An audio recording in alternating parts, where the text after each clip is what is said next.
Well, that's a great way to get us started. And for those of us here in the US, to help wake us up in the morning, and hopefully everyone joining us from Asia is wide awake now. That was exciting. Thank you. That's our new global school video. And I want to welcome everyone to our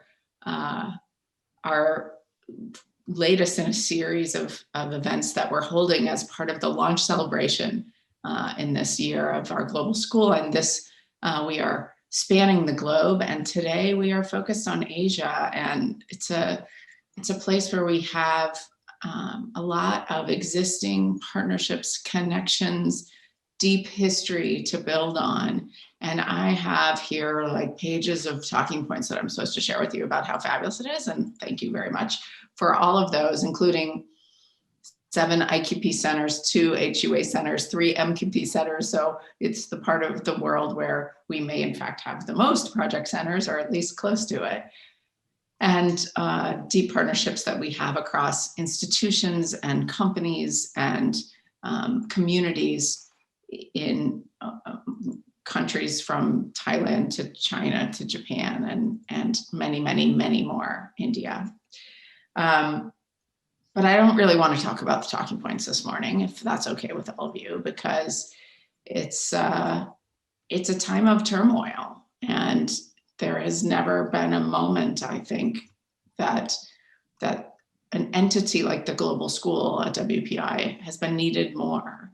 And last night, I sent a message to our community about the recent significant increase in violence and hate being expressed against Asian Americans, Pacific Islanders, those of Asian descent here in the US, after a year of great challenge for the entire planet.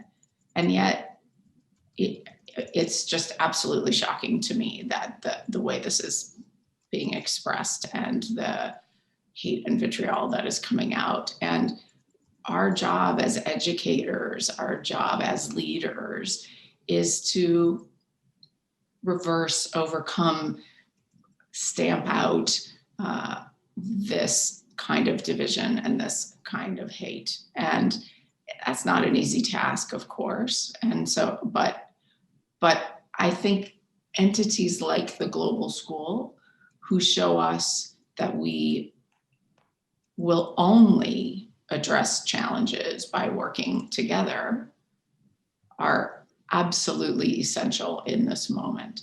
How do we build from a place where tensions are high? How do we build from a place where challenges are great? I think you build it in 2 ways. One is you lean on positive history. And I think we at WPI have a long and inspiring history of collaboration around the world through our Global Projects program, but more specifically, and frankly, going back much further, collaboration with countries in Asia and especially with China.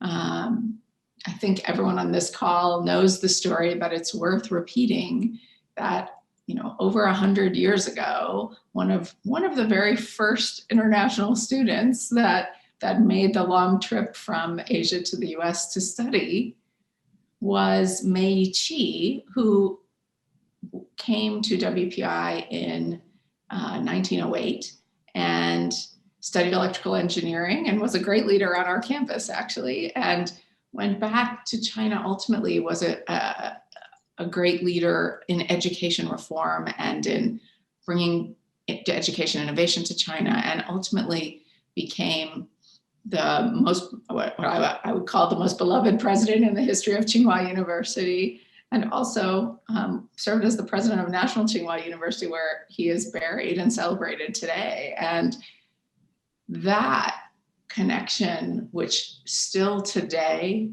animates a great relationship between WPI and colleagues in Asia, and again, especially at Tsinghua University, and we're thrilled to welcome them with us today, is a great foundation to build upon, because it shows us the most important thing is that the problems that we have to solve are bring us together more than drive us apart. And the way that we approach solving them requires us to come together rather than doing so apart. So first, I think, is to build upon a strong foundation. And we have that foundation at WPI, and we're as committed today to that collaboration, those connections, that history, as we've ever been. And I think the other way that you overcome these challenges is simply, not simply, because it's not easy, is by working together on things that matter, by addressing challenges which impact us all, be they climate change, clean water, abundant, safe food, infectious disease, energy challenges, poverty. All of these are challenges that impact the lives of citizens in all of our countries, in all of our communities, in all of our neighborhoods. And it's just yesterday, actually, I'm the co-chair of something called the Government University Industry Research Roundtable at the National Academies of Science, Engineering, and Medicine here in the US. And we've been hosting a 6-part series on the sort of intersection of the US research enterprise with the planet, with the globe, the global community. And yesterday was our last session, which I chaired, and it was all about international students and scholars and their importance in the US. And we had Artie Bienenstock from Stanford, who is a sort of old hand, wonderful, very storied scientific leader here. And he said something that really struck me, which was we have far more challenges that unite us than divide us. And this is a moment to embrace those challenges. And I fully and completely believe that the history of the US and relationships with countries in Asia has been long and varied and has at times been challenging. And I would not be surprised if we are headed into another period of time when those relationships are challenging. But we are about educating future leaders who can bring technical solutions to human beings and really understand how to bring technology and humanity together to address challenges. And we're about doing that not only here in Worcester, not only here in the Northeast, not only here in the US, but around the world. And to do that effectively around the world, you must partner, you must collaborate, you must truly understand. And the Global School is all about making that partnership, those collaborations, deepening that understanding and bringing it forward to address problems that matter everywhere. And so no pressure, but we have a big job ahead of us. And I couldn't be more thrilled with the team we have on the ground here at WPI, and more importantly, as importantly, with the partners that we have around the world to bring our dream, of this new way of solving challenging problems to life. And so my challenge to all of us is to embrace this moment, as hard as it is to see that many people are turning away from collaboration. Many people are turning away from addressing problems together and turning inward. We have to turn outward. And that's really how we're going to lead the way through the Global School. So I wish I could stay with you this morning, but I have like 14 other Zoom meetings. So I'm going to have to sign off shortly, but I did want to come and wish you well. Thank you for being a part of this important initiative at WPI, and urge you to continue your collaboration with us and for us to continue our collaborations globally. It's going to be an exciting few years ahead as we work together to help the next generation of student leaders learn to solve problems everywhere. So thank you all, and have a wonderful session this morning. Thank you very much for those really inspiring words. Laurie, we appreciate you taking the time to be with us this morning in America and evening in Asia. It's a pleasure for me to welcome all of you to this session that's going to look at our collaborations with Asia and especially with a focus on building on our relationships and thinking together about the future of Asia. My name is Wole Soboyejo. I'm the provost here at WPI, and I'm really delighted to be part of this. Next, please. So as we start this session, I would really like to express our solidarity with the people of Asia and the people of Asian descent here in the United States. As Laurie just said, we are concerned about some of the things that have happened in recent days, but we are convinced by our conviction that really it is collaborations and mutual respect that really will represent the relationship between the United States, Asia, and the people of Asian descent in the United States. And so our goal is to really use this sixth event to build on our collaborations with people in Asia, with communities in Asia, in ways that bring us together. And when we talk about bringing us together, we're really thinking about all our partners, all our alums, all our students, our staff, and our faculty working together collaboratively with our mutual interest and mutual respect reflected in our programs in Asia. Just before we start, really, I just want to highlight one thing that was very touching and moving to me last year at the start of the pandemic in the United States, about a year ago.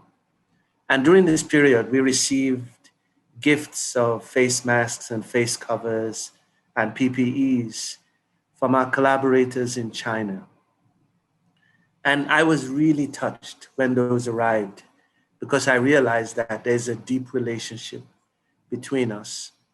And I think you'll see some of that in the presentations and the discussions that we will have today. And so our strategy at WPI is to use these relationships and our STEM focus to address global grand challenges in ways that are important to us as a global community with our partners in Asia. Next, please. So as I look at the theme for the Global School, what we're really doing is to try to expand our impact through partnerships, identify local and global challenges, and then develop demand-driven group activities that enable us together to hopefully over time develop solutions to these problems that have an impact on the world. And really, for us, the impact that we want to create in the world is the impact that addresses the needs of people and communities. So impacts in education, impacts in the environment, impacts in energy, impacts in some of what we now call the global grand challenges. Next, please. So as we look at this, nowhere is this better reflected than in our collaborations across Asia. In India, we have the IQP Center at IIT Mandi. In Thailand, we work closely with Supawan Tantayanon and the groups there. And in other parts of Asia, in China and in Japan, we have multiple centers that are really making an impact in multiple ways on our students and the communities all across Asia. Next, please. And so we see this as the foundation that we can build on. And we see lots of opportunities to further engage in the future of Asia. Asia, of course, has gone through a period of tremendous growth and development in the last few decades. And we now see this opportunity to continue to engage Asia in the next stage of the future of Asia. We see, of course, the opportunities at the frontiers of STEM in the era of the fourth industrial revolution. And as we think about all this, we think about the future of work and the worker, both in the United States and in Asia, as a common area in which we can collaborate with our partners in Asia. We see, of course, the challenges in the environment, but we also see the opportunities to solve problems related to the environment by bringing together our groups to work on problems of energy and the environment, water, as well as global public safety, which we're really exploring in our collaborations with Tsinghua And as we do this, not only do we collaborate between the United States and Asia, but we really engage in a global partnership that can bring benefit not only to Asia and to United States, but to other parts of the world. Next, please. So as we kind of build these relationships out, it's interesting just to see how the seeds of ideas emerge into real initiatives. So here I'm showing you the relationship between Tsinghua and WPI. This, of course, is due to our connections through Ichimei, who was the first leader of Tsinghua University. Ichimei was a WPI student and a really significant WPI student who was an activist when he was here at WPI. And as a result of this, and also significant efforts by President Lessing and the President Xu of Tsinghua University, we now have really strong relationship that is also connected to our Center for Global Public Safety. This center really has enabled us to leverage the very best of WPI and Tsinghua researchers and students and faculty into a partnership that has really blossomed in the last few years. And President Lessing has been to Tsinghua a few times to really help build this relationship into one that we're really happy and proud of here at WPI. Next, please.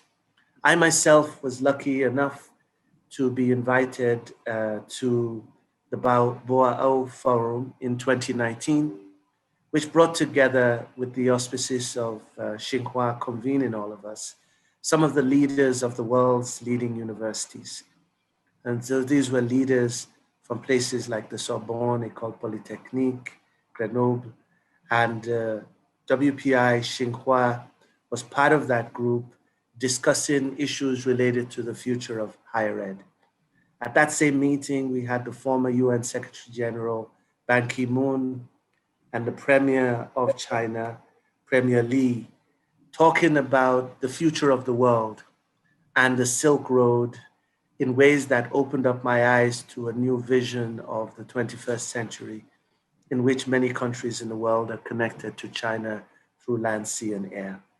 And so the questions for us to discuss were the future of education, as Asia itself explores the future of education in an era of the fourth industrial revolution. Next, please. And then beyond that, we have, of course, the Hangzhou Project Center, which is a very successful project center, sort of guided by our faculty member, Wenhua Du, Yong Shen, and Jennifer Rudolph. This again shows the students that have benefited in ways that are truly mutual on both sides from this relationship. Next, please. And then the Taiwan Project Center is again one of our most successful project centers. It's a project center that is again guided by Wenhua Du and Jennifer Rudolph. And it's a project center that's exposed students on both sides to the culture and the opportunities to collaborate in biomedical technology, areas of the circular economy, artificial intelligence, whilst also picking up the understanding of the culture and the context in Taiwan. Next. And then the Mandy Project Center, which was co-established by one of our former alums, Professor Gonzalez, who was the director of the IIT Mandi until recently, working collaboratively with Ingrid Shockey to really expose ourselves and solve problems in India in ways that I think are exemplary. Next, please. And as I look at this, this is also here the work with Supawan Tantayanon in the chemistry department at Chulalongkorn University in Thailand, where we've had a deep history of working collaboratively for the past few years. So these are just some of the examples of the many collaborations we have across Asia. Next, please. Where we have benefited and we as a global team continue to value these collaborations. And so today we build on a tradition that we've started this year of engaging our stakeholders into the global school. And what is the global school? For us, we think that the global school at WPI is our next revolution for the next 50 years. It's going to bring together the special source of WPI, which is project-based learning and approaches and global engagement in ways that we think will create for us a special opportunity to expand the impact of WPI as a global polytechnic. Over the year, we've had great speakers from Robert Langer, the Edison today of medicine, to Nobel laureate Carlos Nobre. And today it's a special pleasure to welcome Meng Bo, who will be our keynote speaker from Tsinghua University. Next, please. And so as we look to today's agenda, I want to appreciate the work of Jennifer Rudolph, Ingrid Shockey, and everyone that's worked so hard to make today possible. We truly appreciate your work in convening this special session, and we look forward with some excitement to what's going to transpire.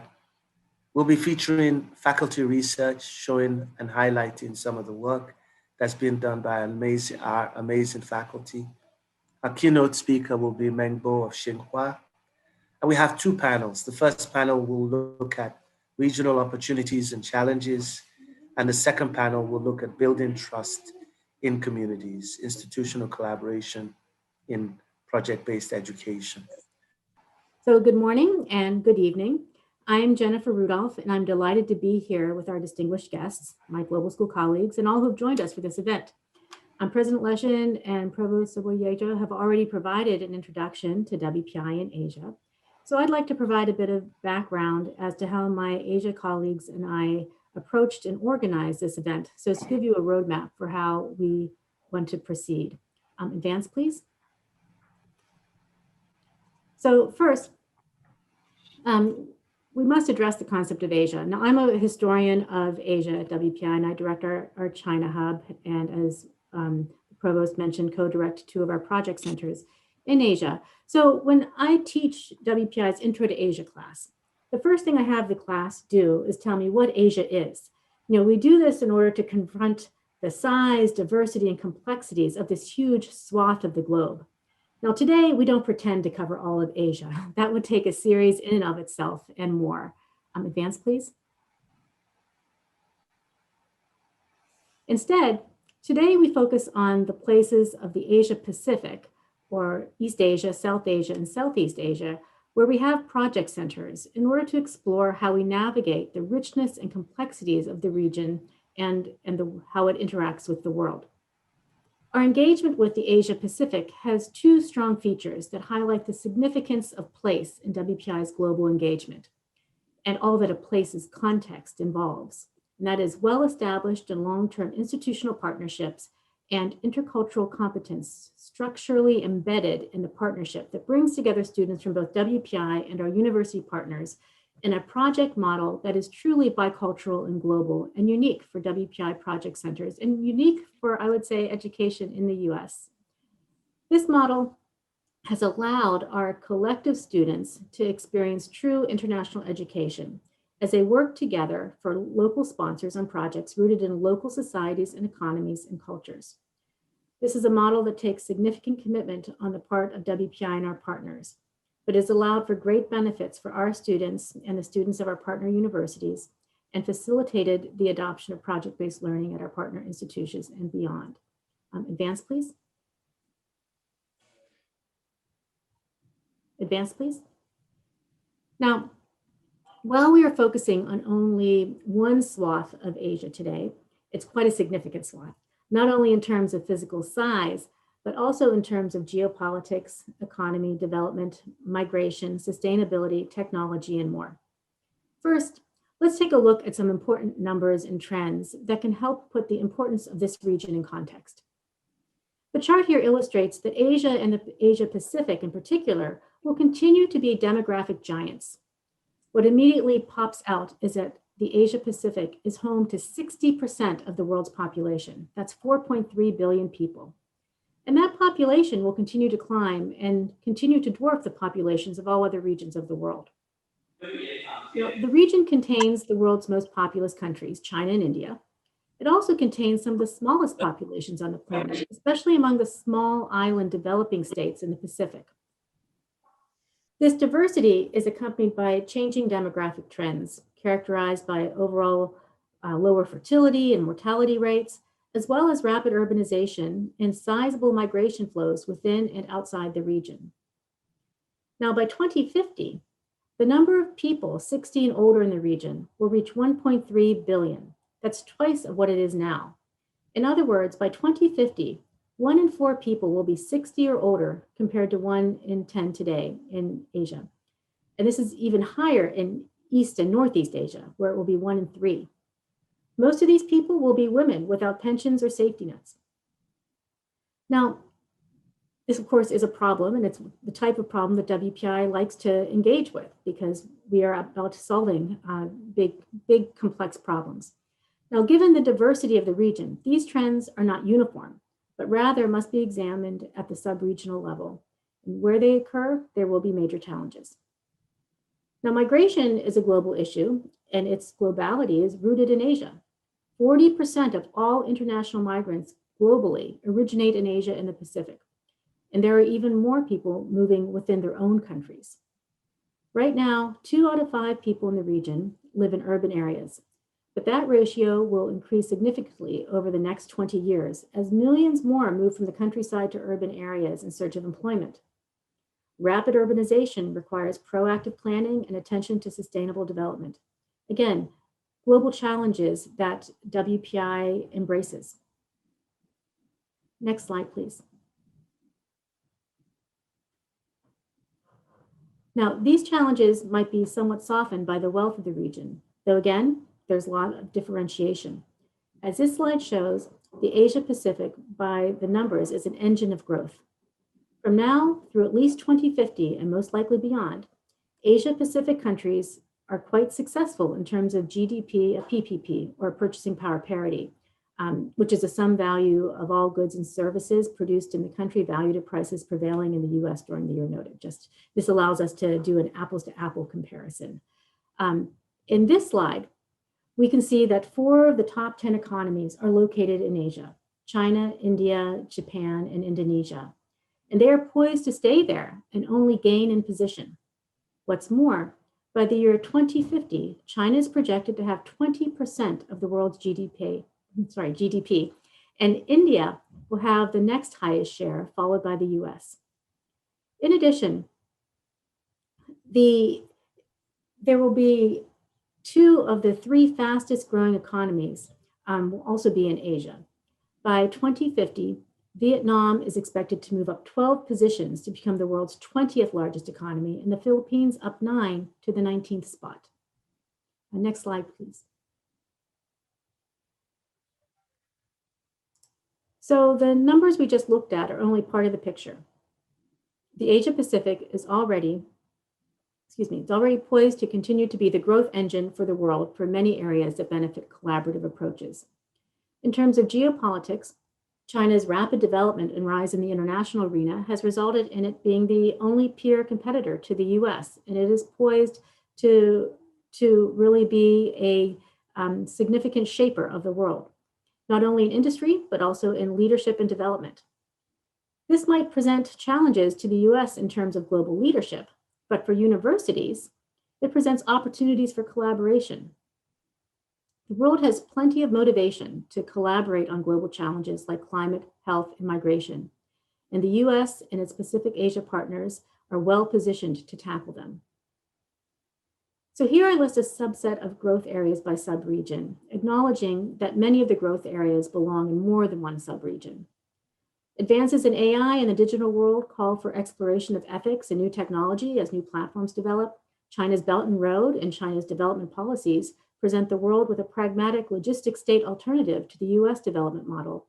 And it's already having an impact globally as it presents options for connectivity that is much needed. Moreover, rapid technological change is reconfiguring the state-society relationships at the heart of all nations' power. And China is at the forefront of a new model of digital authoritarianism that is attractive to many regimes around the world and is poised as an alternative to the US model. Meanwhile, the US confronts its own changing state-society relations with the uses of big data at home. Access to education and to education that fosters creativity and innovation for success in the global economy will continue to challenge many areas of the world. As we saw from population numbers and demographic trends in Pacific Asia, the demand for education will continue to go up. But so will the need to take care of an aging population. Scholars, policymakers, NGOs, and entrepreneurs all seek innovative solutions to these problems. And the issues of biodiversity and climate are two that no part of the world can ignore. But this is especially true in Southeast Asia, where the environments are a particular risk and much energy and effort is being directed at these issues. Advance, please. Thus, we start our global school conversation today, or this evening, focusing on the Asia Pacific with these large trends and questions in mind. And we do so recognizing the diversity, complexities, and differentiation necessary for engagement in this region of many countries, religions, political systems, languages, ecosystems, developmental stages, cultures, and peoples.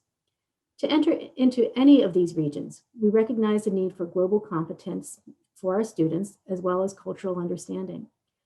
Because of the degree of cultural complexities in the region, we highlight today the benefit of long-term institutional relationships and bicultural approaches to education and research, as highlighted in the mixed team model of our Asia Pacific project centers. These are two themes of our program. Global engagement requires deep understanding of specific places, meaningful, long-term, and mutually beneficial relationships with local partners and universities that have resulted in bringing students from both WPI and partner universities together is a connecting theme for the Asia Project Centers and collaborations like that of the Center for Global Public Safety at Tsinghua. We'll be exploring the themes of place differentiation and partner collaboration later in the program. Now, we'll take a few moments to see how faculty research at WPI is helping create knowledge of the Asia Pacific that demonstrates its diversity, complexities, and differentiation. Thank you.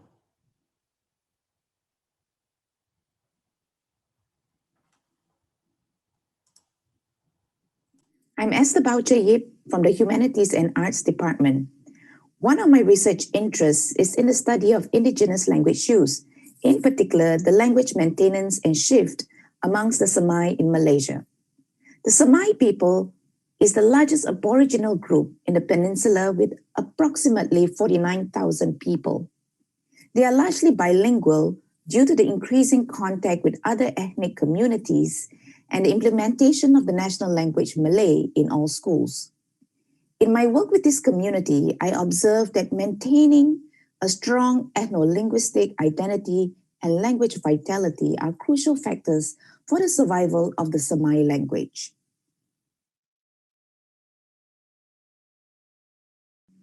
Hello, my name is Jennifer De Winter. I am a professor of rhetoric at Worcester Polytechnic Institute and director of the Interactive Media and Game Design program. My research is about design and media in Japan and abroad. Primarily, my work focuses on designer theory. I am the co-editor of the influential game designer book series, for which I wrote the inaugural book on Shigeru Miyamoto, the designer of Super Mario Brothers, Donkey Kong, Legend of Zelda, in addition to other things.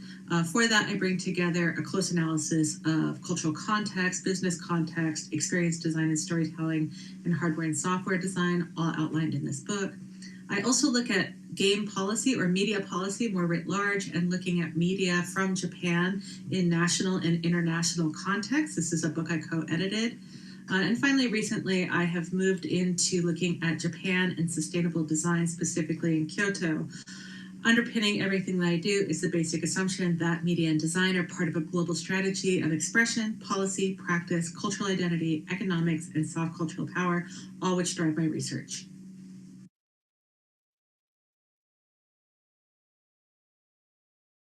Hi, my name is Ingrid Shaki, and I'm the director of the Mandi Project Center in Himachal Pradesh, India. The focus of my research is on collecting climate change stories in rural areas around the world. What we have done in India is to work with IIT Mandi and WPI students to go out into the field to rural communities with cameras, film equipment, audio recorders, and to prompt local community members to tell stories of climate change. The kinds of things we collect are impressions of climate change based on a lifetime of living in the region. We're looking for local knowledge and experiential knowledge of indicators of climate change that might not have been registered through typical methods such as scientific surveys and audits. This work has been collected along with many other locations around the world and archived in the Global Lab.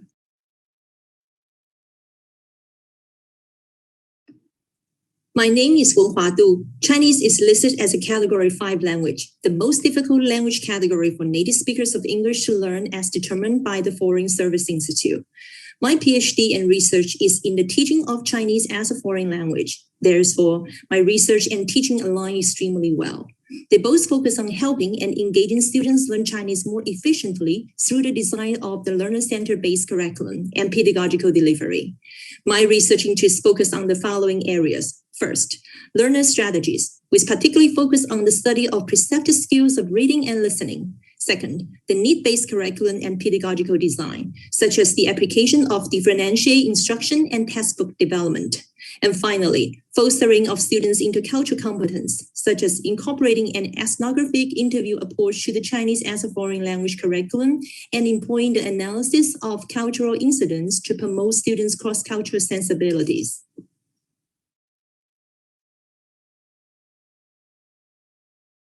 Hello, I'm Jennifer Rudolph, Professor of Asian History and International Global Studies and Director of the China Hub.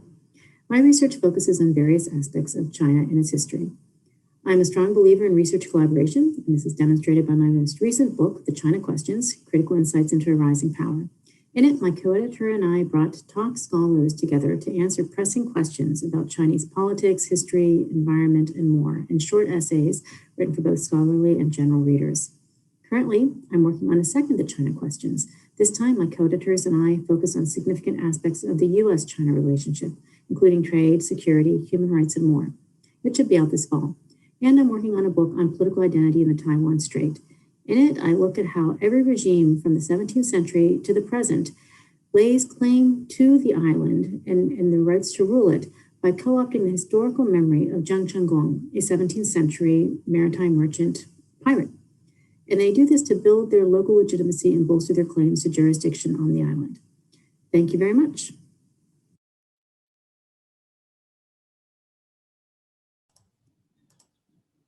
Now we're having a panel on how we engage our alumni in Taiwan and trying to establish the global school as a way to increase our impact in their regions. And so I am thrilled to welcome a distinguished panel of alumni who will be joining me now, and I'm assuming that they will be popping onto the screen shortly. And so I would like to welcome Gopal Min, class of 87, who's president and CEO of SLK Global Solutions, and Chiu San-yu, class of 85, vice president of research and development on specialty technology in Taiwan semiconductor manufacturing. Supawan Tantayanan, who is a professor of chemistry and graduated in 82 from WPI. She is at Chulalongkorn University, and she has been a long-term partner of WPI with the Bangkok Project Center. And Waichung Bernie Ting, graduated in 91, is a director and GM of Qualidux Industrial in Hong Kong. So are our panelists on?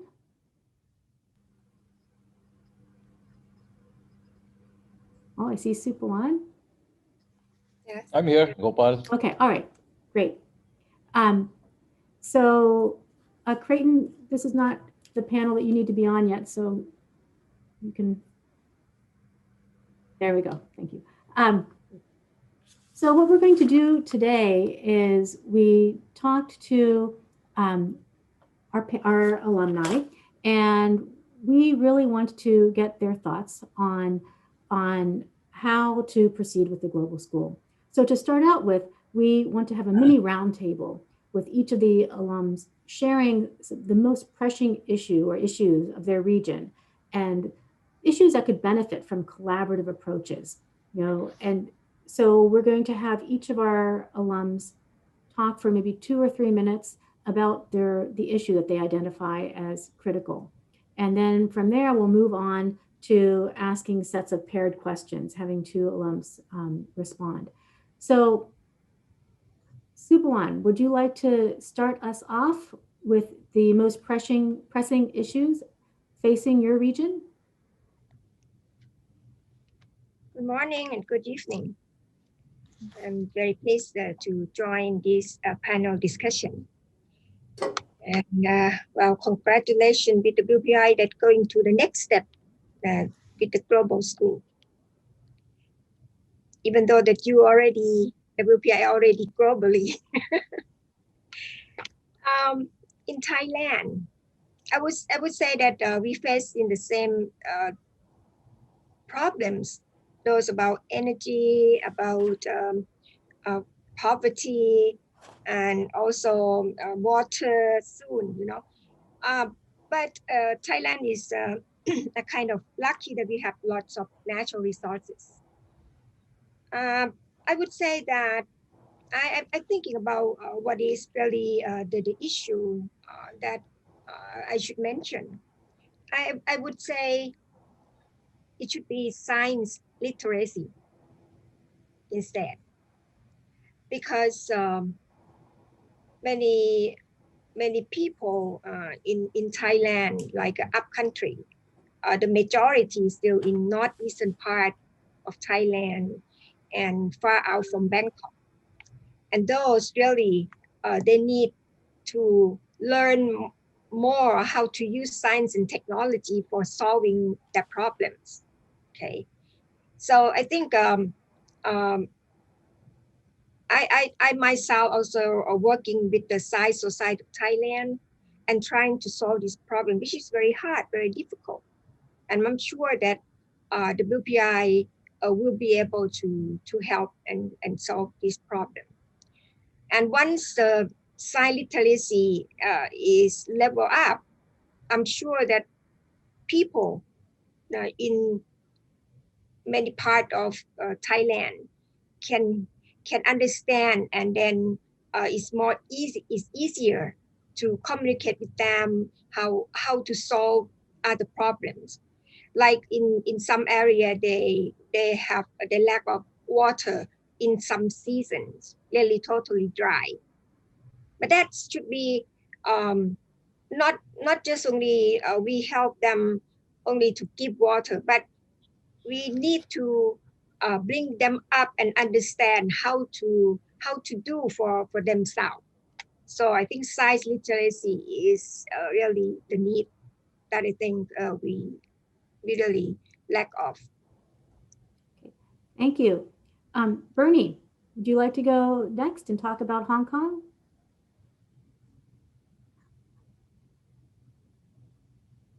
My turn? Yes, just to talk about the pressing issue in your Hello, region. my turn? Sorry. Okay. Hong Kong, the focus is right now, I think the government and the school are pushing for steamer related and in some way is similar to Thailand difficulty. The school is pushing for STEM and steamer, but the science is not, at the moment, is not the top priority, despite the big Hong Kong Science Park, the Hong Kong Science and Technology Park. There's a big advantage for us, but they are having trouble getting the right student from Hong Kong. Despite they are like in a few years' time, they are growing from 600 technology company within Science Park, it jumped to 1,000. And they're still hiring like crazy. And Hong Kong has not been sufficient providing the right STEM or STEAM students to them. And on top of that, Hong Kong government is trying to working with Thailand on the science park. That's in a talking stage, but so the government is giving support and subsidies to new students, to Science Park. But on the other hand, the culture, the students are not as eager. Well, I shouldn't say as eager. Maybe 10 to 20% of people wants to be STEM related. Unlike, well, when I was in WPI, it was like 30+% people. They all want to do STEM in the late 80s. So cultural mismatch. So that's where we are at the moment. But okay, one more thing I have to add. Hong Kong government and Science Park and university are focusing on AI and biomedical. And within the biomedical area, which is similar to WPI, I suspect, has healthcare. So in a way, this is the area that we can work with. Yeah. Okay, thank you very much. So, yeah. As you know, biomedical and health is one of the focal points of WPI research. So there's a lot of synergy there. Yeah. All right, Gopal, would you like to go next? Sure, Jennifer, thank you. And it feels very nice to be associated with WPI again after a gap of, I think, close to 30 years. So thank you for inviting me for this. And so far I found the program very, very nice. So kudos to the whole team that put this together. And thanks to all the alumni who made the time to be here today. I think when you talk about a country like India, I think we have a lot of opportunities to make life better for all of us here. India is, although probably one of the most populous countries in the world, has possibly one of the lowest rates of employment. It has a lot of environmental issues with respect to our rivers and the cities and countryside. Healthcare is a challenge. So there is no dearth of opportunities here. And I feel, and I know from practical experience, that the approach that WPI has of really educating and shaping young minds to work in a practical, application-oriented curriculum is extremely powerful, which at the core of a lot of the problems in India is that we have an education system which only produces theoretically qualified graduates who have rote memory and just a textbook understanding of concepts and very, very little solutioning in the real world.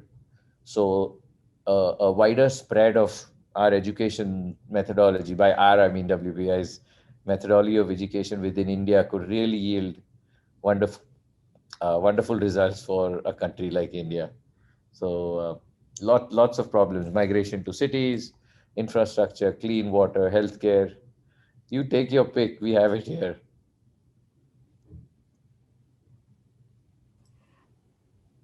Okay, well, thank you very much.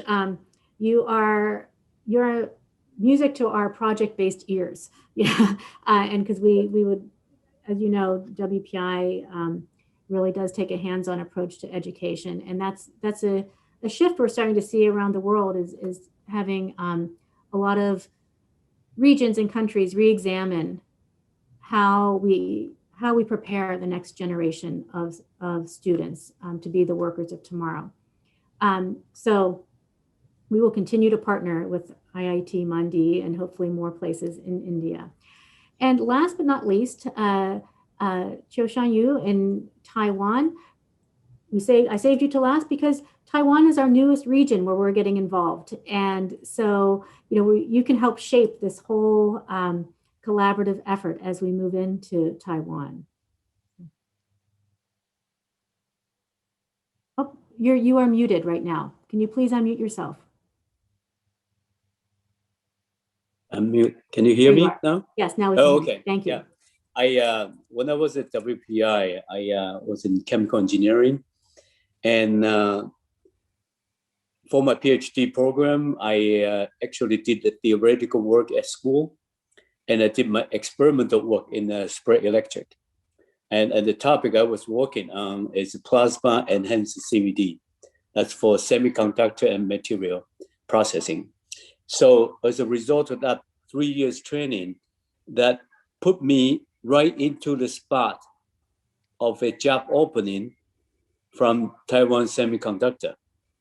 Okay, and I was able to work on my job and have a very good theoretical and experimental practical background for my job.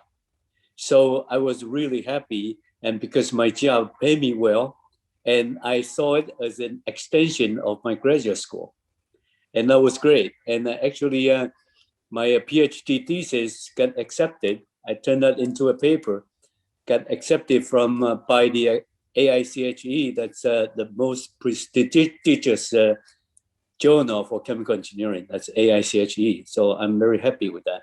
So my experience with WPI is it prepares a student both theoretically and practically for the future industry needs. And so right after my PhD program, I joined TSMC. Ever since then it's now about 32 years now, from 1988 up to now. So my company, I was actually joined in the second year of TSMC was founded. Now it's about the 10th or 11th largest market cap company in the world. So, and probably you have read the news, we are making all the semiconductor chips for all the electronic gadgets, from smartphone, iPad, PC, data center and everything. And as we grow, the company is outgrowing the supply of Taiwan in terms of manpower, water, and all other stuff, and talents, okay?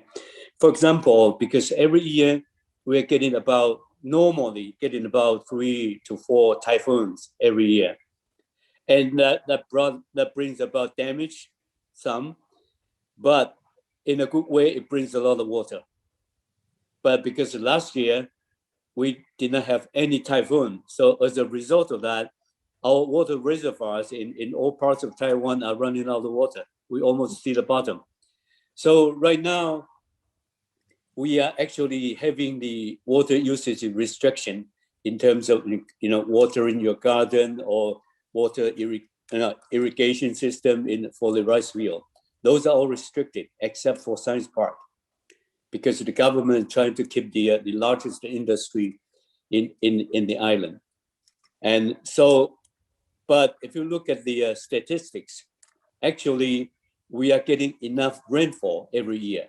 The problem is we cannot keep those water. But if you look at Singapore, they're getting not too much water, but they preserve them very well. And they have very good infrastructure to keep those waterfall, the rainfall water in terms, and turn that into usage for households. But we are not able to do that. So I think that will be a very good topic in terms of preserving rainfall, or turn the seawater into tap water, and how to make those water resources convert them into usable water resource for the industry and for household. And that would be a very critical topic for Taiwan. And the second thing is, as we grow, for example, this year, our company alone are hiring about 6,000 to 7,000 engineers. And the local produced master degree STEM students is somewhere around 4,000. And as a result of that, we're hiring people from Hong Kong, Malaysia, India, like IIT student. We have more than 200 IIT students.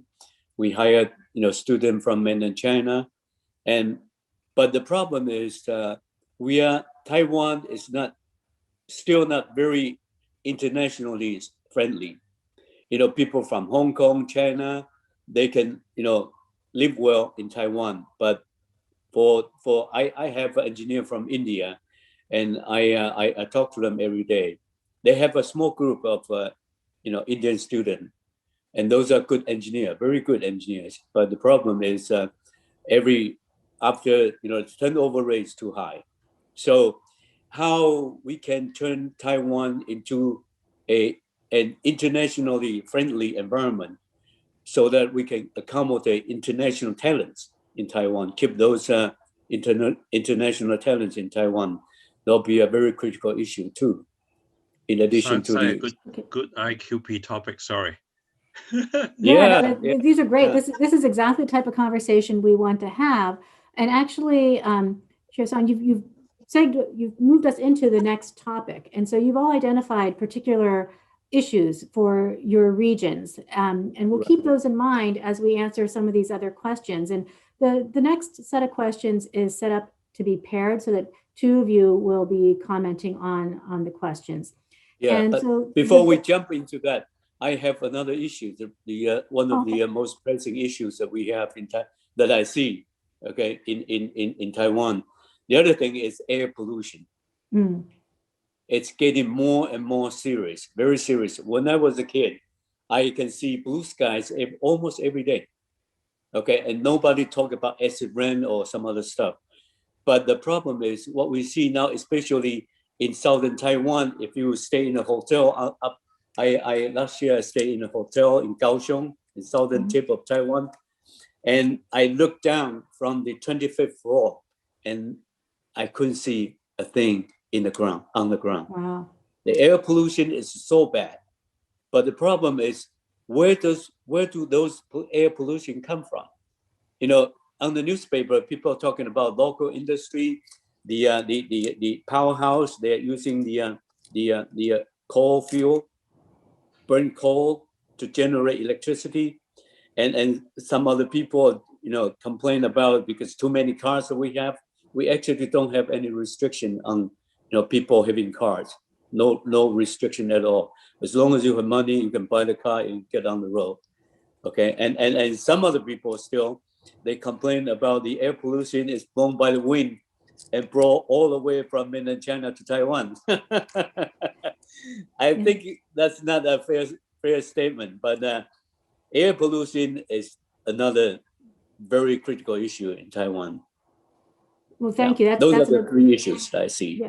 Yeah, those are all important issues, and this is these issues are very complex, and they're not rooted in one particular place. Now, these are all very important to your regions, but something like air pollution is something that takes a more trans-regional approach to it, and that's one of the programs we hope to have at the Global School is a trans-regional studies type of program where we can deal with some of these issues like migration or pollution that really do involve more than one region, and you have movement in there.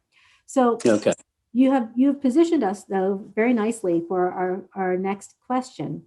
So I'll read this question so that our audience members also know what you guys will be talking about, even though I've shared this with you earlier. So WPI's educational mission has centered on project-based learning for 50 years. The success of that model inspires the formation of the Global School. If we are to tackle the issues that you all just identified as important to your regions, we should make sure we're on the right track. And so this gets into your personal experiences at WPI, but also your really rich experiences post-WPI. Did your WPI education shape you to be a global citizen? Has it helped you effectively and creatively contribute to solutions in ways that set you apart from your non-WPI peers in your region? And Shio-san, you set us up because you're talking about adaptability of workers, coming from another place and moving into Taiwan. And you guys have all had international careers in the sense that you were at WPI, you're in the US, you're in your home countries now, but you've done a lot throughout your careers and in the world. So I would ask, we're going to have Shio-san and Gopal comment on this question. And then on our next question, we'll have Supala and Bernie comment. So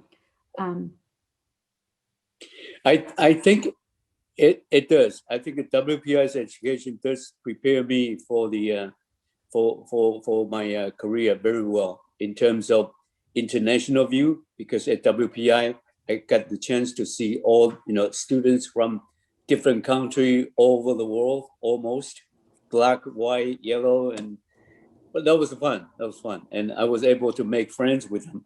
And I think the most important thing is all the people, students were getting along very well. And most of them are very, very friendly. We were able to exchange cultures, language, different things, or different, story from their homeland. And that was a very good, learning and living environment from my viewpoint at WPI. And because of that this prepared me for the future. When I, got into my career, I was able to meet, another, wave of, people from different countries. And that greatly helped me to adapt myself to different people, different culture and language. Yes.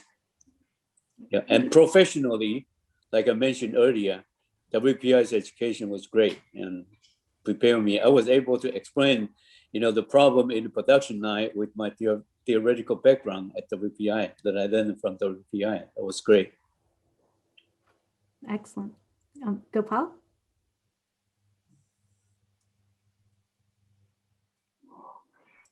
You're muted, Gopal. Thank you. Sorry about that. So I think the education system we have had at WPI and you still continue to have is absolutely fantastic. So although I was unable to convince my older son to come there, I am keeping my fingers crossed, Karen, that my younger son will come there in about 2 years' time.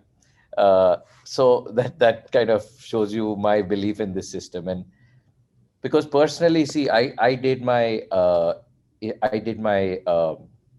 my sufficiency again based on a project out of India and the globe. It was about religion is the cause of bloodshed.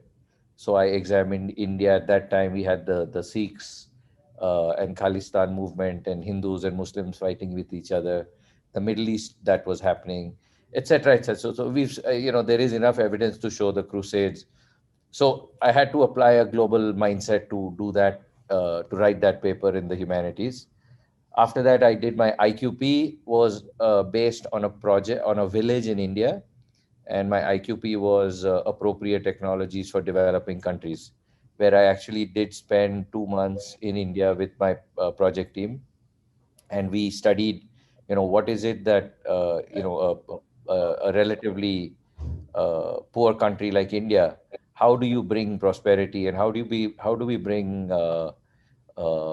like irrigation systems or electricity, etc., where the cost of a grid is so expensive to reach a remote village. How do we provide some of these material comforts to villagers, and worked on solutions for that. And then my MQP was, we actually built the SAE race car. So I was the second year that team that built the SAE race car for that competition. So I love the fact that in my senior year I didn't have to pass any courses, and I could actually work only on projects.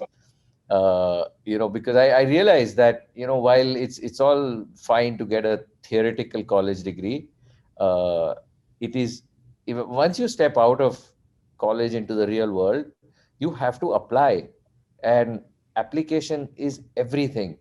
So basically, there's two things, right? You set a goal, and in my career, I've worked in the manufacture of diesel engines to manufacturing compressors for air conditioners and refrigerators. And then 20 years ago, I started our company. With my savings, I invested all my savings into our company. And what I realized was the education that I had received from WPI really taught me to learn based on a goal that I had. So I didn't know head or tails about racing cars. I wasn't even interested in racing, but that project was just challenging. I'd never even changed the tire of a car when we went out there to when we signed up for that project. So simply because that was our goal, I had to learn everything about it. Diesel engines was the same way. Compressors was the same way. I think tomorrow, who knows? Maybe I can learn about manufacturing semiconductor chips from CS, and set up a plant in India someday. And I really believe I can do that thanks to our education at WPI. Yeah. So, That's true. and I didn't know anything about the software industry. I'm not a CS graduate, and I run a tech company in India with 7,000 people. I started it from zero. Only credit I would give is, that you can learn how to learn. That's all I learned at WPI. And I truly feel that this global program, what's going on in my head is how do we get more universities in India to embrace this? Because there is such little practical application, and all the graduates we hire from the universities in India have they can't even make a PowerPoint presentation. They cannot, analyze a topic. They cannot, frame a strategy together, frame a set of actions. Forget strategy, that's too complex. If you give them a goal, they stare at you, tell me what to do next. And here, what I found with WPI was our professor, I think it was Professor Boyd 20, 30 years ago. He was like, he never told us anything. He was like, yeah, so you want to do it? Okay, I'm ready to be your advisor. What are you guys going to do next? And that's all he said, I love that. I mean, at that time, I was like, he's so unhelpful. But I realized the value of not having been given any solutions. We had to find the solutions. Right. Gabo, I totally echo what you said. When I picked up my PhD top research topic, I went to see my advisor, Professor Dixon. And Professor Dixon told me, CS, you have to be on your own when you do your PhD. You just come to me and let me know whether you have picked up your thesis topic or not. And I'll say, yes, it's okay or not. Then the rest of it, you have to be on your own. But then at the end of the day, you have to pass all the oral exam and all that. Well, I think you guys have both articulated very well that how we really want to foster independence in thinking and creative solution making in our students. And so that I think is a really key component of the WPI education. I'm going to move us on to the next question. We got started a little bit late with our program, and so we're going to go a little bit late with our program as well, because we have I really want to hear how you guys respond to the next question and perhaps another one. So this question is going to be directed at Supawan and Bernie. And WPI's undergraduate project centers have resulted in deep collaborations in Asia with meaningful impacts, including adoption of project-based learning by partner institutions. With the global school, WPI is adding graduate programs to the project center system. What do you think the most important impacts of this expansion are or will be? Should I do first? Sure. Okay. Well, I'm have a different experience from CS and Gopal. Okay, because I study in WPI at a PhD level. So I didn't go through all those sufficiency exam and those projects. So I didn't have experience to do IQP by myself. But because I helping set up WPI Bangkok Project Center and help find the projects for the students, I would say nearly 40 years now that I'm doing for the WPI. So I learning how IQP turns the students, into more professional, and I like it very much. And that is why I trying to adopt the model to our university. Okay. Well, I fight really hard though to get that because the WPI sent out all the students globally to many places that they're working alone by WPI students, right? No partners, no other students partner. So I would say I believe that Yongkon University is the first one that have the model that have WPI students and Thai students working together in the same project. Okay, and that's really challenging because we don't want. I mean, WPI also don't want turn out in negatively, like maybe Thai student influence on the WPI students or vice versa, right? But it turns out that it's not that way. It's more a kind of cross-cultural interaction in the same project. Of course, they fight, right? But the way they think is differently because the culture is so different. But it turns out very good. After achievement, accomplish the project. Okay, so I think that to have the IQP or the project-based learning for the WPI students, if you have a good partners in wherever in the world to sustain, because should not depend on the person, but if you sustain, you have the collaboration with the institute, you will the WPI can do this for a long time, right? Not depends on the person. Okay, so I would say that WPI have the MOU with Chulalongkorn University. Unfortunately, I checked the MOU sign. It was signed in 92 or 93, and no expiration. At first, I want to say that it should be extended, but I found out that no expiration date. Maybe this is the only one MOU at Chulalongkorn University. Somehow, I don't know what's happened. So we don't need to extend the MOU, as long right? as you are there, the contract is still valid. No. So I would say that for the graduate student also you can do like that. So you attach to the institutions there in each country, and that will give the sustain of the collaboration. And so far, I'm sure both CS and GoPro, because you go through this IQP.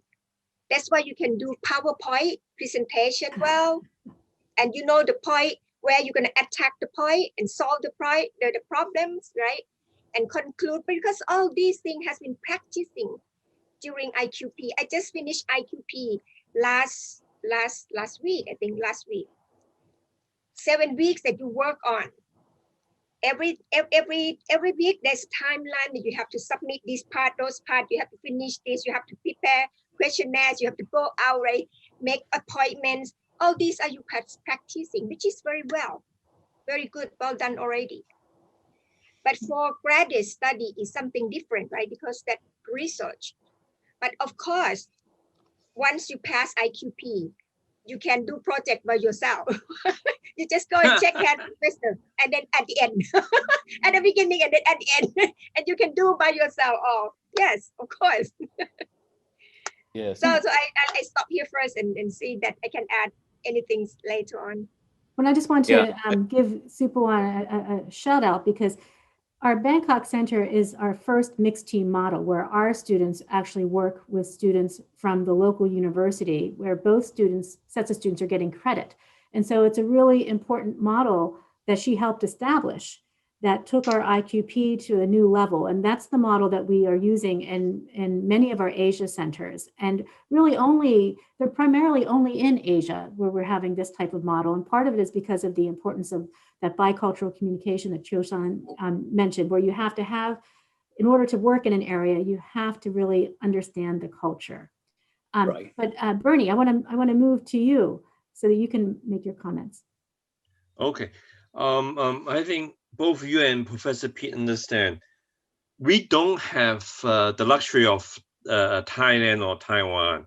Our IQP is not a mixed mode. I just learned that. So is Hangzhou a mixed mode, a mixed IQP? Not yet. Is Hangzhou a mixed IQP? Yes. Yes. Okay, so maybe Hong Kong can do a mixed IQP. Later on, I'm thinking a few university. I understand we are trying to do a graduate level or maybe at undergrad level. I think it's still open, but later on I can give you a few university we can talk to. Okay. Or next time, if you have a team in Hong Kong, let us know ahead and we'll set it up. CTU and Bartus University may be a good choice. Yeah. No, we'd be happy to talk with you about that, Bernie, because we think the mixed team model is really, really valuable, not only for our students, but also for the partner university students. Yeah. Right. And also on top of that, the university science park can also work together with WPI. Some biomed and electronic companies in the US are actually at the science park. Nvidia is in Science Park, and Merck, the pharmacy, is in Science Park.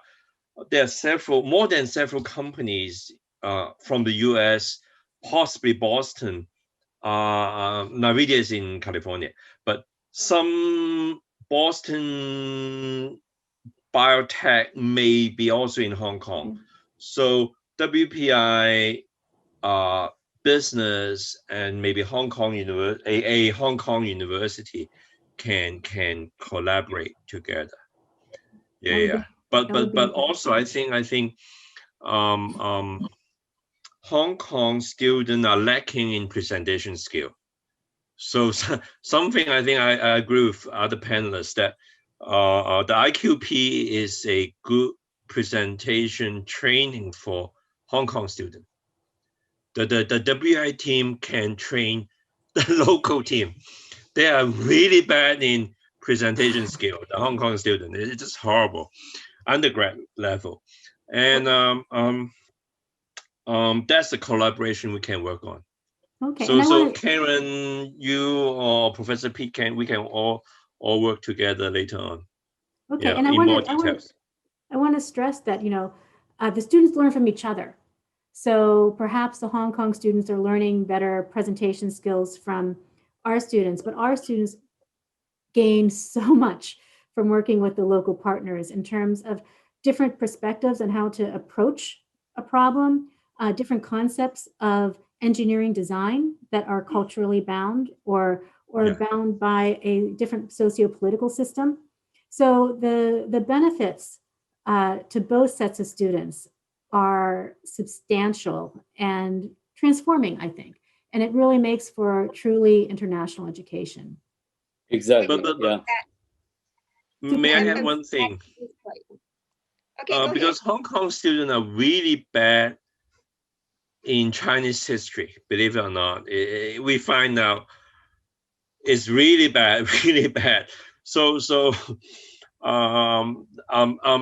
university in Hong Kong now realize they're revamping some of the non-science thing. So that's maybe an opportunity, but I don't know. We can discuss it later. Okay. Sorry. Yeah. Super. Yes, I just want to add that the benefit to the students, not just when we finish the project or complete the project, but they learn a lot about culture because they have partners, right? So the partners work together during 7 weeks. They learn a lot about Thai culture, food or whatever. Okay.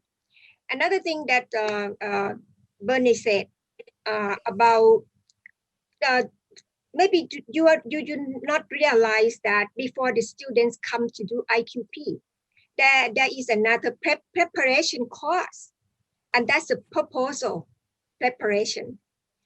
And in Thailand, when we start at the beginning, we suffer on that because we cannot get our Thai students good enough to work with the WPI student at the very first years, because the proposal preparation is not good enough.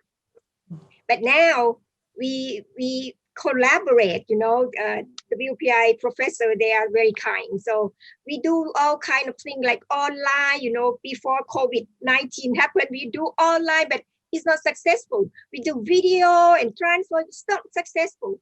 But finally we learn how to do, and we try to do exactly the same WPI prepare the students.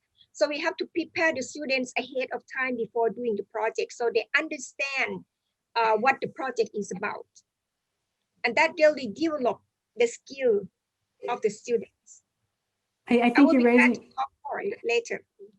You're raising a really big issue of the necessity of cultural understanding, and also that the value of these long-term relationships that allow us to learn over time, because you can't create these models at once, right? Every time we start a new mixed team model, it's a period of 3, 4, 5 years of learning how to do it in that particular place. And we're into our third iteration of the mixed team model in Hangzhou. And I can tell you that we have learned along the way. Bernie's daughter actually was in the first cohort of mixed team model in Hangzhou. Really? That was great. So we have, this is such a rich discussion, and there's so much more we could talk about. I know we had lots of other topics we wanted to discuss, but we got off to a late start. And I think, we need to move on to our keynote speaker. And so I want to thank you all so very, very much for sharing your experiences and your thoughts with us. This is really valuable. And I would love to follow up with you on many of the topics that we discussed today.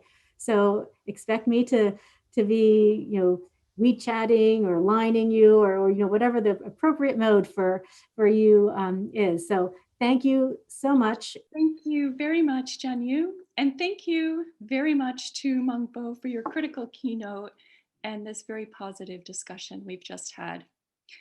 As we've heard today, collaboration and unifying alliances are themes in our work. We have a great number of project centers that are paired with local universities and offer teams with matched students from our hosts. We've heard from many of our alumni guests that these sites are unique in that the teams experience the opportunity for peer learning, better language practice, and a project term that becomes even more immersive in the communities for students on both sides of this partnership. Students at our collaborative sites learn how to navigate cross-cultural teamwork. They work side by side in communities towards meaningful project outcomes. And importantly, they build lifelong international connections with their teammates. Our partnered sites are complex. They can be very difficult, but they are highly rewarding. And so now we are pleased to present a video highlighting conversations from our Joint Project Center faculty.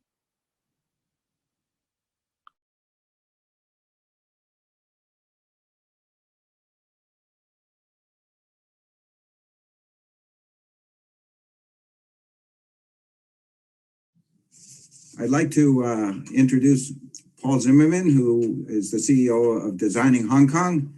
And I'm going to be asking him a few questions. He's been working with WPI's Hong Kong Project Center since about 2008, and Designing Hong Kong has been one of our longest running sponsors, if not the longest running project sponsor there. So first, Paul, can you tell me a little bit about yourself and why did Designing Hong get involved with our project program?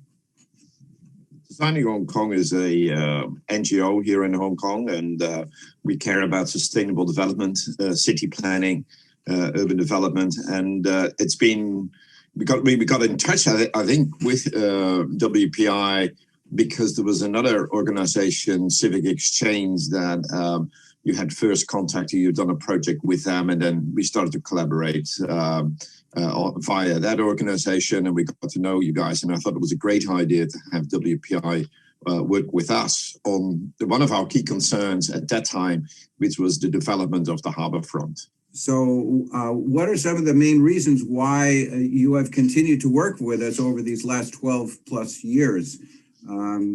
What has Designing Hong Kong got from this collaboration with us?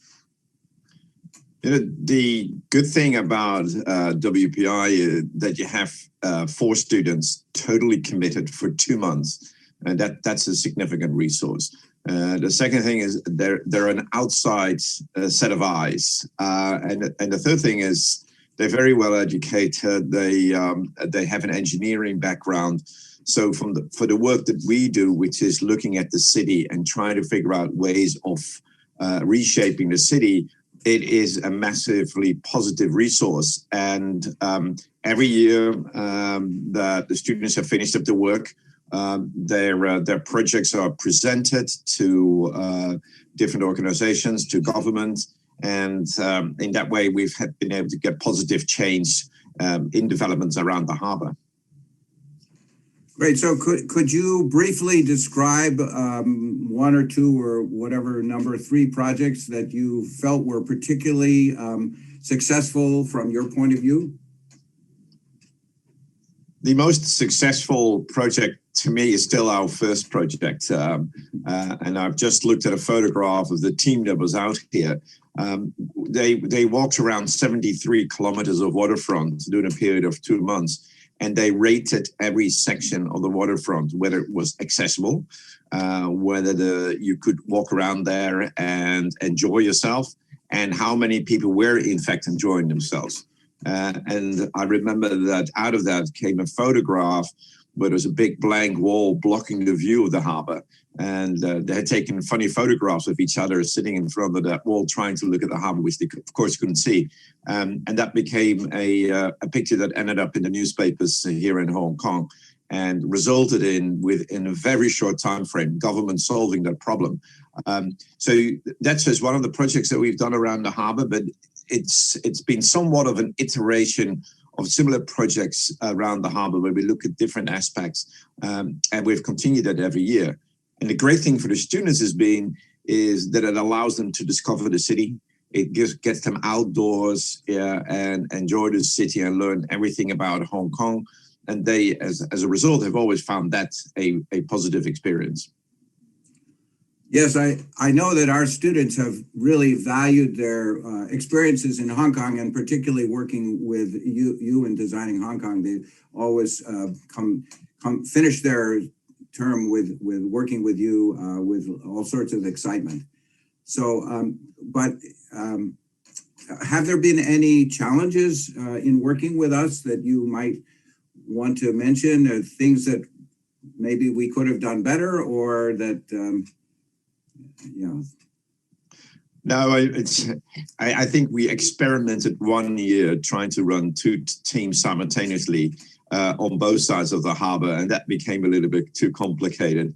I think that as we discovered at that time, having teams of 4 is a magic formula. You get a balance of attitudes.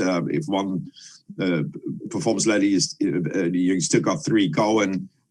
So it has, and they balance each other out. So it has, the formula works. I think my only disappointment is that we never won the top prize. Every time again, the students go back and they submit them for your project review, and there is a prize award to it. I think we got second place once, but we never won it. So I'm still upset about that. Well, we'll work on getting that top prize in the future. So before we end the interview, is there anything else that you'd like to mention about our collaboration, Paul, that I haven't asked you about? No, I mean, it's just a personal note. You and I got to know each other over so many years. I kind of missed seeing you around this year because of COVID.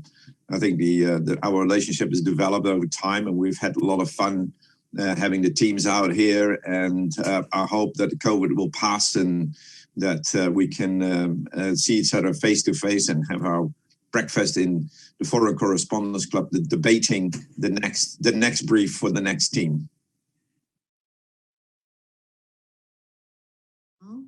Hi, Annie. Well, welcome and thank you very much for accepting our interview and come together celebrating the launch of the Global School at WPI.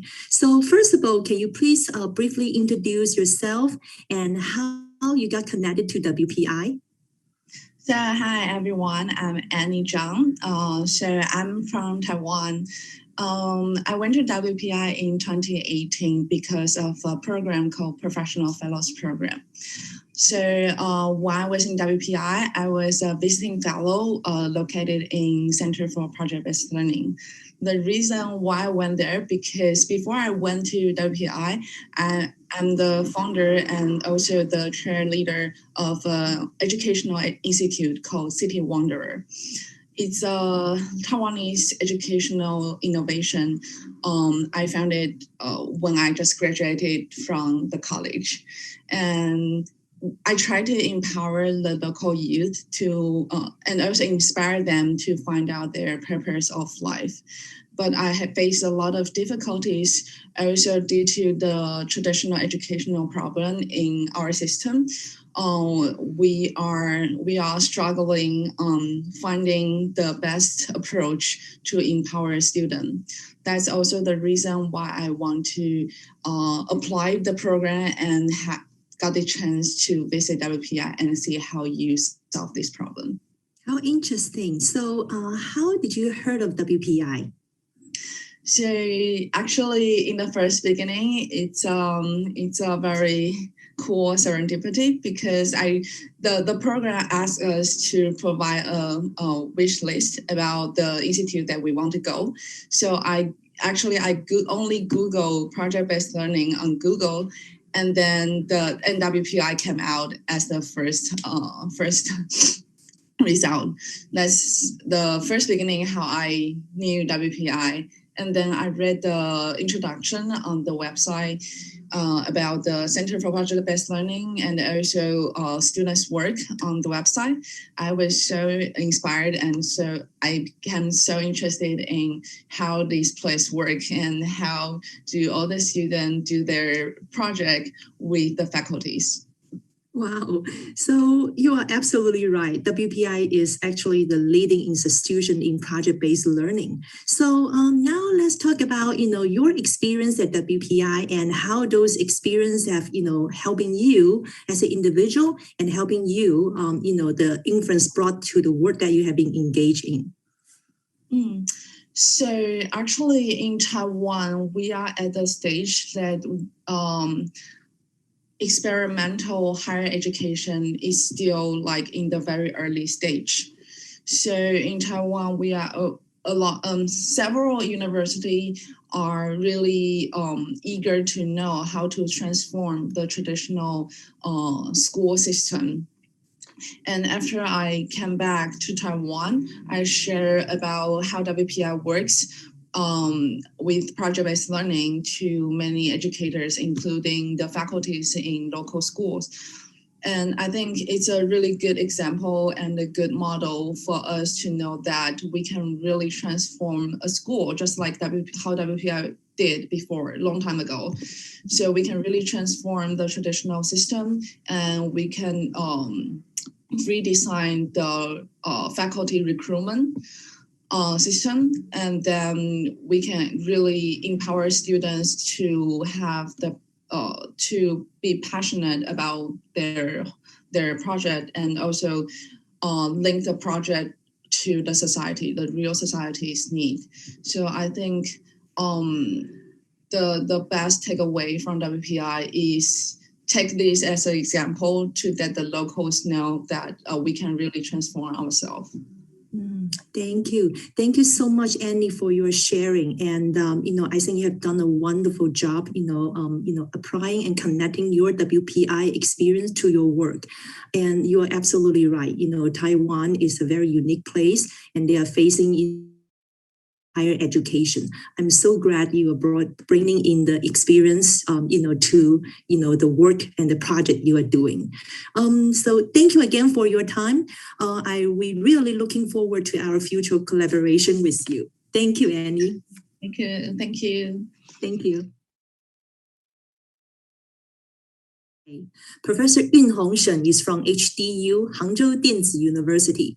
He is a key person for the establishment of our Hangzhou Project Center and its continuing development. So we are very honored today to have Professor Shen to join us to share with us his experience of the collaboration experience with WPI. So my first question for you, Professor Shen, is how do you perceive the project collaboration experience from your end? HDU and WPI have a long history of collaboration for more than 10 years. including faculty exchange, MBA exchange, and undergraduate exchange. IQP project is one of the most important and continuous cooperation between the two universities. The memorandum was signed by the vice presidents of the two universities in 2014. I was selected as the liaison when Hangzhou IQP Project Center was founded. It is mixed team model. Each team has members from both WPI and HDU. For the first 5 years, HDU students were volunteers. Since 2019, this program has formally become a credit-bearing course. Thank you so very much for the brief introduction of the history. And so, Professor Shen, so I would like to know what is the importance of this collaboration from your perspective? The collaboration is of great importance to the friendship of WPI and HDU. We brought Chinese and American cultures together and got the students working side by side, which helps cultivate compound talents with international mindset to meet the multiple and ever-changing needs of the society.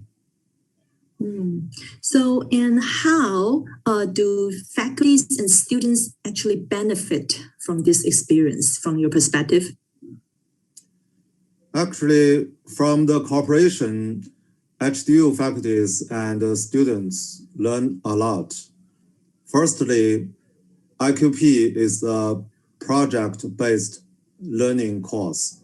It helps the students to improve their abilities to solve real-life problems. It is proved to be a good method to train the students' comprehensive qualities and skills. Secondly, the cross-cultural communication helps to broaden the students' international views. A lot of students went abroad for their master's degree after the project, such as Cornell University, King's College London, and so on. Some of the students even went to WPI to meet with their buddies. They became good friends. Thirdly, the students also learn how WPI students studied and did research. The ingenuity, diligence, and self-discipline of WPI students left a deep impression for HDU students and faculties. Thank you. That is really wonderful to hear. So Professor Shen, we know that starting from 2019, the mixed team model has moved to the next level. Can you tell us more about that? Okay. Since 2019, this cooperation program has evolved to a credit-bearing course named International Joint Practice, advised by me. This course has now been endorsed and further recommended by HDU to apply for the competition of the provincial first-class curriculum. Oh, this is really good news. So congratulations, Professor Shen. I think it's truly a recognition, for your hard work. So, so Professor Shen, I really appreciate your time. Because of the limitation, we can only talk that much. But I really enjoy talking with you and enjoy your sharing collaboration with us. We wish you the best and thank you very much for your continuing support. Your friendship to our collaboration and our partnership. Thank you so very much, Professor Shen. You're welcome.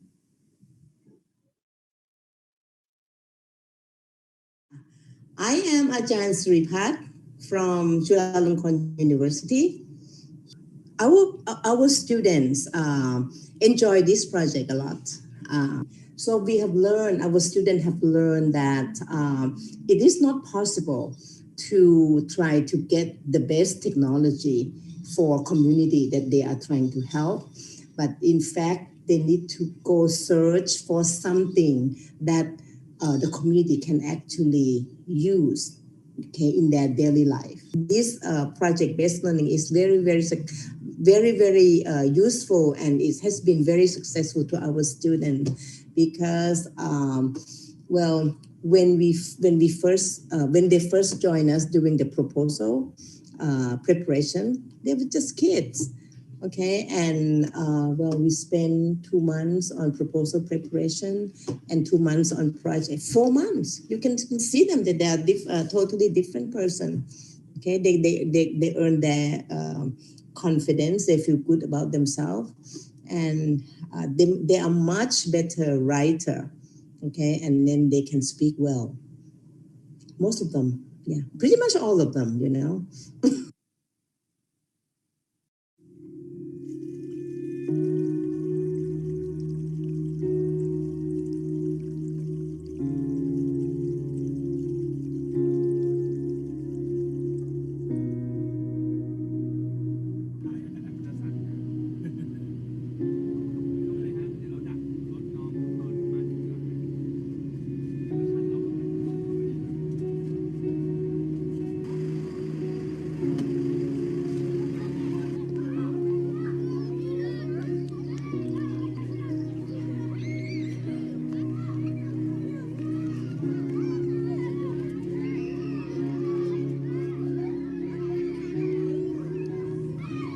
บันนี้นักเรียนมี120คนนะคะน้ำที่โรงเรียนใช้อยู่นะคะมาจากน้ำประปาภูเขาต้นน้ำบ้านผาจีไหลลงมาก็มาเก็บที่แท้งที่หน้าแล้งก็ไม่มีน้ำใช้ทางมูลนิธิเขาก็มาสำรวจน้ำเขาก็ไปตรวจแล้วปรากฏมันไม่ผ่านรู้สึกมีความไม่มั่นใจครับเวลาเราดื่มน้ำแล้วก็มีสีที่มันขุ่นๆอยู่นะครับเด็กๆก็ไม่ค่อยมีทางเลือกมากนักครับคือจำเป็นที่จะต้องดื่มน้ำณจุดนั้นนะครับ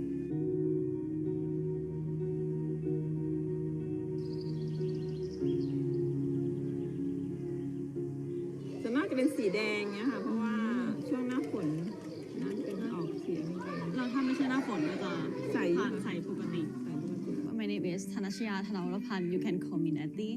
ISSP stands for Interactive Science and Social Project, which is a required course for every student enrolled in the Bachelor of Science in Applied Chemistry, or we know as BSAC. In this course, BSAC students collaborate with students from Worcester Polytechnic Institute, or WPI. Together, we worked on selected projects that contribute to the well-being of the local community in Thailand.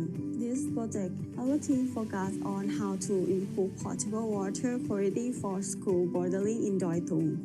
In that way, we can help with the knowledge of the filtration systems, the schools to have material that they can keep with them that overviews information about water quality, what types of tests should be done on the water to make sure it's safe to drink, what filtration systems are being used at the school, how they work.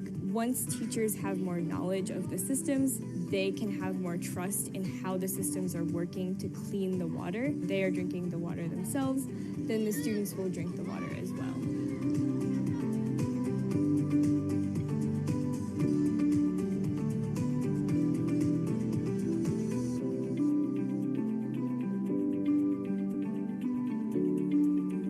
การที่น้องๆมาช่วยนะครับผมคิดว่ามันเป็นสิ่งที่เรากำลังต้องการพอดีอันนี้ครับเป็นสิ่งที่ตอบโจทย์มากแล้วก็ได้เห็นวิธีการและมุมมองหรือว่าแนวคิดของน้องๆที่อาจจะมีประสบการณ์อย่างอื่นอย่างเช่นในเรื่องของเคมีก็ดีซึ่งจะมาช่วยเติมเต็มให้เรานะครับจากที่น้องๆมาช่วยทดสอบให้เนี่ยค่าน้ำของโรงเรียนตชด.บางมูลที่87เนี่ยอยู่ในเกณฑ์ที่มาตรฐานสามารถบริโภคได้นะครับโรงเรียนอื่นเขาเห็นก็อยากเอาไปทำเราก็รู้สึกว่าโรงเรียนเราโชคดีนะคะที่มีคณะวิจัยมาทำงานมีคนมาให้ความรู้ขอแล้วก็ดีใจมากค่ะขอบคุณพอมีหน่วยงานเข้ามาช่วยเหลืออย่างเงี้ยผมรู้สึกดีใจแทนน้องๆนักเรียนเป็นอย่างมากนะครับถ้าเรามีสุขภาพดีมีโภชนาการที่ดีดื่มน้ำสะอาดมีร่างกายที่ดีนะครับเราก็พร้อมที่จะรับความรู้ต่างๆนะครับ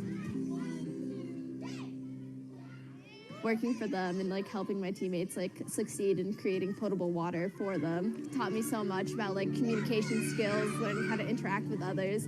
I'm learning so much about Thai culture and society as well, which is really incredible. My name is Punyanut Sen Hamnukun. I'm from BSEC and I'm third year student. Before working on this project, I wasn't sure if I was on the right track. I'm okay with science.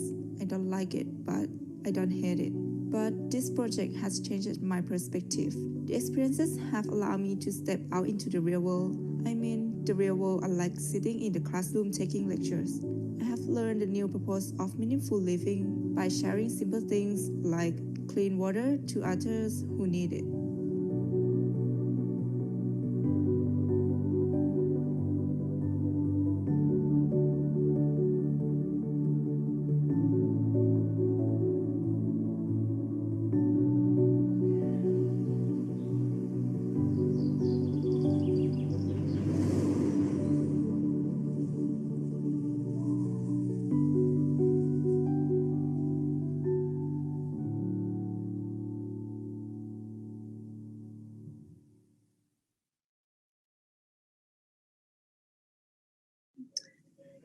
Good morning, everyone. My name is Ingrid Shaki, and I'm the director of the Mandi Project Center in Himachal Pradesh, India. I'd like to introduce the co-founder of the Indian Institute of Technology Mandi Collaborative Project Center, Dr. Arti Kashyap. Dr. Kashyap is an associate professor with a joint appointment in physics and computer science and partnered with me to start this program at IIT Mandi in 2013. So welcome, Arti. Good morning to everybody, and hi Ingrid, nice to see you. Nice to see you. So at this site, we pair third-year STEM students from WPI with third-year STEM students from IIT Mandi to collaborate on projects of local interest. And I was wondering if you could start by telling us a little bit about the kinds of projects that we got started with back in 2013 and how they were important in the Mandi region. First of all, I would like to say that this whole idea of project-based learning in WPI is very, very fascinating. And that actually prompted us that from the very first year we started collaborating, we also planned a course, an elective course for our students, which we called ISTP. Full form is Interdisciplinary Socio-Technical Practicum. And it's a hands-on activity, basically the same way you run the courses that students go to community and they learn, and then we analyze, they pick up the problem, they define the problem. So this course we ran together, me and Ingrid started it. We started with 5 teams, and it was very, very interesting experience, and the teams did very good work. In fact, very first year, one of the team worked on, they picked up the idea that how they can facelift the town, small town where IIT had been set up. It was initial years of IIT, and we picked up a problem, and the students analyzed the problem. That was basically, they thought that it's a small town, so it's sort of congested. They thought how they can help by alleviating the traffic congestion in the main city center. And our recommendation was actually accepted by district administration. And it was because it was so thoroughly done research, and that recommendation we gave short-term recommendation, long-term. And I'm very happy to actually tell you that most of the recommendations were accepted and actually implemented. So that was the best part. And then when they reported it to WPI, and that team, I think they got the President's Award also. That was another nice thing. But so that was I think students enjoyed working on that project. Other than this, the range was so diverse. One team picked up to work on how this small town in the Himalayan belt, which got IIT, which is Indian Institute of Technology, in that remote location, how it would impact the region. Students started thinking about like this, like, this can be a good study to work upon. There was another project where students wanted to understand postal system of Himachal, or in fact India, and then they narrowed down it to Himachal. They understood even that. So there were a wide range of projects in the first year itself. And the experience was very good. And since we had started this course where our students and WPI students would work together and they will achieve something, year after year, we saw that the enrollment in those courses was like anything. So, Ingrid, do you want me to talk about some other projects also, or you have another question? I was just recalling the kinds of work that the students did together, and it was so interesting to see them in that first project in Mundi, because the kind of work they had to do was they were measuring the width of the streets, they were interviewing shopkeepers, they were talking to public officials, local governmental officials, the district commissioner, I believe, and yes. They really had to work together in this team to kind of understand how this community uses that space in Mundi, as well as think about what would be real policy recommendations that could actually be taken into consideration. And so I think it was a really good example of how these STEM students kind of have this perspective of what it means to communicate in the actual community. Yeah. I was going to ask you, what do you think these STEM students take away into their careers as they move forward from the IIT side? I think, the one thing which we talk about future generation, this is in general true. Most of the people say that the sensitivity towards society is not that much. In our age, it used to be like this. So this is a common talk. Everybody feels that. But what I found was that the students, once they were exposed to this kind of learning, they were much, much better than everything they were thinking. And they were thinking that, okay, once they are in some positions where they have to make decisions, they will think about it. That's the one response I got from most of the students.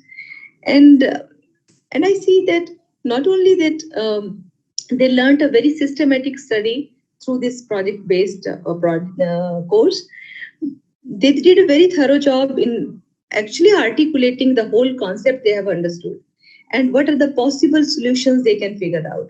So not only that, it was like, generally STEM students you give them a problem, they solve it and done, right? So it is an open-ended problem. Societal problems are open-ended problems. There is no unique solution, right? You have to think through all the possible solutions. Certain things will work, certain things won't work. And that's what students are learning in that. I think it's opening up their eyes and they're becoming more realistic because they have to do this all feasibility, they have to understand many, many parameters. They do very systematically through proper studies, which WPI has expertise. And I think this course for us has become very good in that sense. So I think one thing students learn is that articulating properly, writing properly, going deeper into understanding the societal problems and the constraints, why they cannot be solved. Because remember, we designed the course, we said, maybe you won't have a solution, but that's okay. And we said that you have to understand the problem and why the problem cannot be solved with whatever resources you have. What resources might be required in order to solve the problem? So it's not only that you are giving a solution. I mean, if you can deeply understand the problem and how it can be solved, even if you're not solving, that's all right. And that is, I guess, very good perspective. And students are learning a lot from that. Exactly. I feel like there's so much to talk about. We only have 5 minutes and our 5 minutes is up, but I really want to express how much our students have also benefited from this collaboration we've had over the years. And not just our students, but also our faculty and the kinds of work we've done together as faculty, and also how it's just informed our experience of this part of the world. So thank you very much, Arti. And we really appreciate you taking the time to speak with us this morning. Thank you very much, Ingrid, but 5 minutes are not enough. That I can't do justice in 5 minutes. Thank you very much. Thank you.